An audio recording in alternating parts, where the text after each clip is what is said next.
Je suis dans la cour de l'Elysée aujourd'hui à Paris, là où vient d'arriver il y a une dizaine de minutes Reuven Rivlin, le président israélien qui doit s'entretenir avec Emmanuel Macron. On l'a vu, une accolade chaleureuse que nous avons donc pu apercevoir malgré le coronavirus, mais des discussions qui pourraient s'avérer peut-être beaucoup moins chaleureuses puisqu'on sait qu'au menu de leur discussion sera abordé plusieurs sujets importants et notamment cette décision de la Cour pénale internationale d'enquêter sur des crimes de guerre présumés d'Israël depuis juin 2014, un sujet dont en Israël on s'est indigné évidemment, et on peut penser justement que la tournée en Europe de Rivlin, d'abord en Allemagne puis en Autriche et maintenant en France ces derniers jours, est centrée surtout autour de cette bataille essentielle. C'est une vraie guerre juridique qui a été mise en place sur la scène internationale, une campagne de lawfare comme on a pu l'entendre, et donc Israël se voit aujourd'hui dans l'obligation finalement d'utiliser aussi son arme diplomatique, le déplacement donc de son président israélien. Et vous savez certainement que la fonction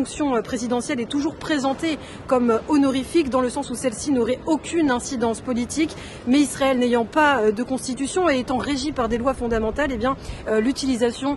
du président justement du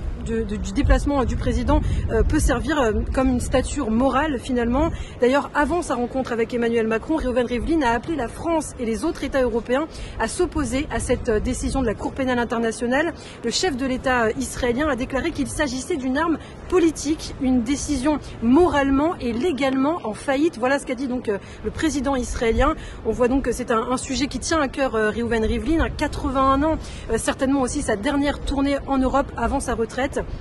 Et par ailleurs, en plus de ce dossier consacré donc à la justice internationale, à la Cour pénale internationale, le président israélien a aussi indiqué que sa visite porterait sur l'Iran, sur la menace du nucléaire iranien dont on sait qu'Israël est très concerné. Et puis enfin, nul doute que les deux hommes aborderont aussi la crise sanitaire alors qu'Israël est considéré comme la vaccination nation à présent. Et on peut le voir, Israël qui a déjà vacciné plus de 5 millions de ses citoyens. Donc voilà tous les sujets qui pourront être abordés aujourd'hui entre Emmanuel Macron et le président israélien Reuven Rivlin.